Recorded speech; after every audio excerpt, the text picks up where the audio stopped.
आज हम पढ़ेंगे मीडिया की भाषा। तो मीडिया की भाषा क्या है उसको समझेंगे, उसका अर्थ समझेंगे, फिर जो संचार माध्यम है प्रमुख उसको समझेंगे, फिर मीडिया का जो महत्व है, मीडिया की भाषा का महत्व है उसको समझेंगे अंत में। तो सबसे पहले समझ लेते हैं कि मीडिया क्या है। तो संदेश के आदान प्रदान या संदेश संप्रेषण के साधनों को ही मीडिया कहा जाता है, और इन संसाधनों में जिस भाषा का प्रयोग किया जाता है तो उस भाषा को ही मीडिया की भाषा कहा जाता है। तो संदेश या जानकारी हेतु जिन साधनों का प्रयोग किया जाता है उसे सूचना संसाधन कहा जाता है, और इन संसाधनों के माध्यम से हमें विभिन्न प्रकार की जो सूचनाएं हैं सरलता से व कम समय में मिल जाती है। तो संदेश संप्रेषण की इन्हीं संसाधनों को ही मीडिया कहा जाता है। मीडिया की भाषा क्या है इसको समझ लेते हैं। अब मानव अपनी आवश्यकताओं की पूर्ति के लिए अनेक उपकरणों का आविष्कार किए हैं और उनके माध्यम से वे सूचनाओं का आदान प्रदान करते हैं या अपने संदेश को भेजते हैं। तो उस माध्यम की जो भाषा है उसे ही मीडिया की भाषा कहा जाता है।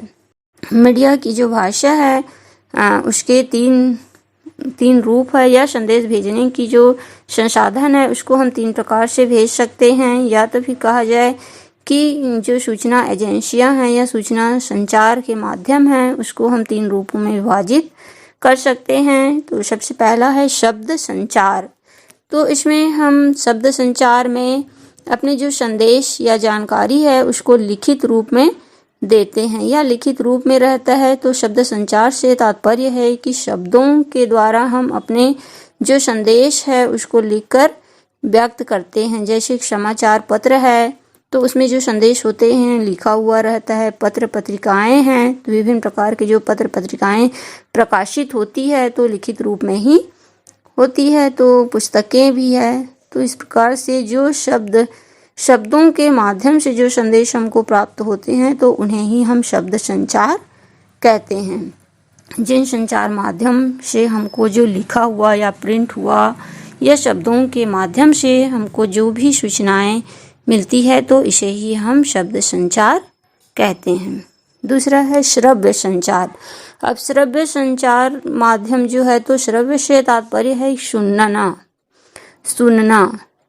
इसमें हम क्या कर सकते हैं, जो भी हमारे संदेश या जानकारी है उनको हम सुनकर प्राप्त करते हैं। तो श्रव्य संचार से तात्पर्य है कि सुनने या जिस माध्यम से हम सुनकर सूचनाएं प्राप्त करते हैं तो उसे ही श्रव्य संचार कहा जाता है। जैसे रेडियो से हम विभिन्न प्रकार की सूचनाओं को सुनकर प्राप्त करते हैं। टेप रिकॉर्डर है तो टेप रिकॉर्डर में हम सूचना को सुनते हैं, इसमें भी रिकॉर्ड करते हैं, रिकॉर्ड करके किसी को सुना भी सकते हैं, सुन भी सकते हैं, दूसरों की जो सूचनाएं हैं उनको भी सुन सकते हैं। तो इस प्रकार से जिन संचार माध्यम से हम सूचनाओं को सुनकर प्राप्त करते हैं तो उसे ही श्रव्य संचार माध्यम कहा जाता है।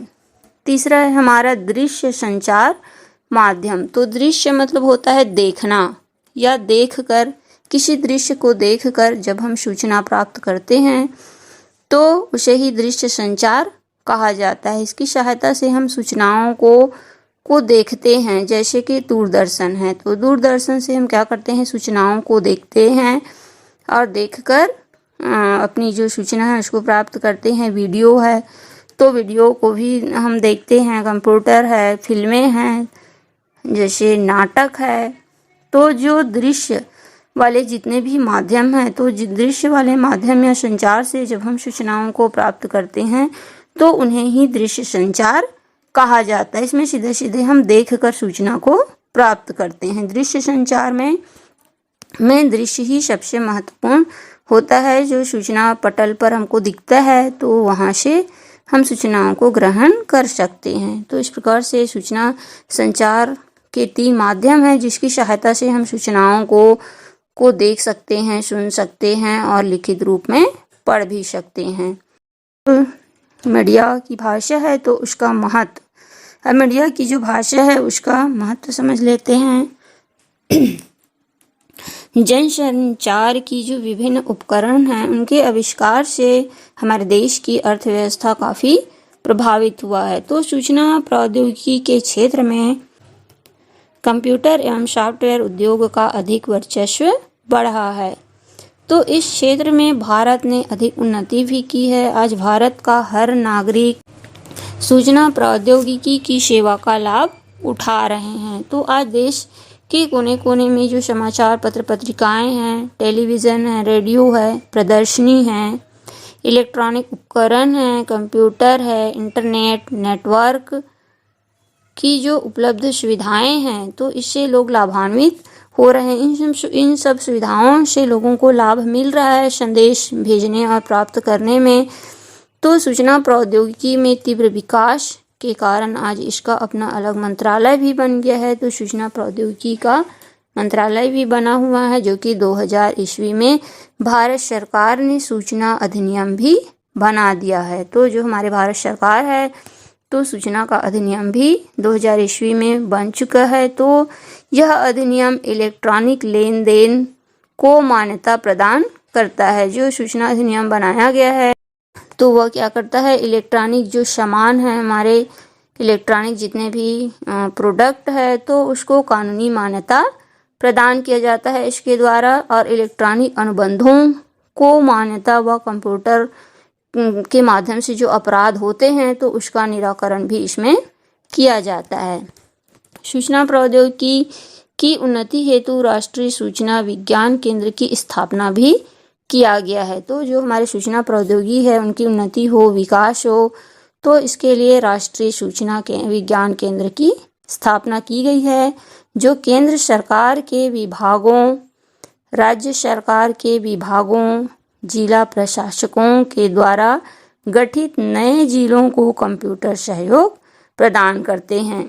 तो जो हमारा राष्ट्रीय सूचना विज्ञान केंद्र है, तो इस जो केंद्र है इनके द्वारा हमारे जो विभाग है ना, राज्य सरकार के विभाग है या जिला प्रशासक के विभाग है, तो इन जिलों को कंप्यूटर की सहायता प्रदान करते हैं इस विज्ञान केंद्र के द्वारा। तो इस प्रकार से हमारे जो सूचना प्रौद्योगिकी है उसका महत्व इतना अधिक है कि इसकी सहायता से हम सूचनाओं को बहुत ही कम समय में और बहुत ही तीव्र गति से संसार के कोने कोने में पहुंचा सकते हैं। जो संचार के जितने भी माध्यम हैं इसे ही हम मीडिया की माध्यम मीडिया कहते हैं, या इस मीडिया में जिस भाषा का प्रयोग किया जाता है तो उसे ही मीडिया की भाषा कहा जाता है। जिस भाषा में हम अपने संदेशों का आदान प्रदान करते हैं तो उस भाषा को ही मीडिया की भाषा कहा जाता है। तो प्रयुक्त जो विवेचन है उसे स्पष्ट है कि सूचना प्रौद्योगिकी का क्रांतिकारी विस्तार नवीन सूचना प्रौद्योगिकी अधिनियम 2000 के पारित होने के पश्चात ही साफ रूप में दिखाई दे रही है। जो हमारे 2000 ईस्वी में सूचना प्रौद्योगिकी का पारित किया गया है तो उसके पश्चात ही सूचना प्रौद्योगिकी में क्रांति आया है या सूचना प्रौद्योगिकी में तीव्र गति से वृद्धि हुई है। तो आज देश के कोने कोने में जो सूचना प्रौद्योगिकी का विकास और विस्तार है वो हो रहा है बड़ी तीव्र गति से, तो और इसका लाभ भारतवासी भी उठा रहे हैं और अर्थव्यवस्था में नवीन सुधार आया है। सूचना प्रौद्योगिकी के विकास से जो हमारी अर्थव्यवस्था है उसमें काफ़ी सुधार आया है, या तो फिर कहा जाए कि हमारी अर्थव्यवस्था में विकास भी आया है इन प्रौद्योगिकियों के माध्यम से। तो हम कह सकते हैं कि सूचना प्रौद्योगिकी न केवल भारत के लिए वरन पूरे विश्व के लिए एक वरदान से कम नहीं है। तो किसी वरदान से कम नहीं है ये सूचना प्रौद्योगिकी, क्योंकि ये इतने तीव्र गति से संचार माध्यम है कि इनकी सहायता से हमारे समय की बहुत बचत हो जाती है और भविष्य में इसके जो विकास है उसकी संभावनाएं और भी बढ़ जाएगी। भविष्य में ये जो सूचना प्रौद्योगिकी है उसका और नया नया विकास होगा, उनमें जो गति है विकास की जो गति है उसमें तीव्र गति से वृद्धि होने वाली है। तो हमारा जो सूचना प्रौद्योगिकी है एक प्रकार से एक क्रांतिकारी टेक्नोलॉजी है जिसकी सहायता से हम सूचनाओं को घर बैठे ही इन सब जो माध्यम है 3 प्रकार के जो माध्यम पढ़े हैं उसके माध्यम से हम सूचनाओं को प्राप्त कर सकते हैं या भेज सकते हैं। ये हमारे सूचना प्रौद्योगिकी को ही मीडिया कहा जाता है। जिन साधनों से हम सूचनाओं का आदान प्रदान करते हैं तो उन साधनों को ही प्रौद्योगिकी कहा जाता है। और इस प्रौद्योगिकी के द्वारा जब हम सूचना का आदान प्रदान करते हैं तो इसे ही मीडिया कहा जाता है। तो और जो मीडिया में हम जिस भाषा का प्रयोग करते हैं या जिस भाषा में संदेशों को भेजते हैं तो उसे ही मीडिया की भाषा कहते हैं। तो ये हमारी मीडिया की भाषा है जिसमें हम अपने संदेश को बहुत तीव्र गति से भेज सकते हैं।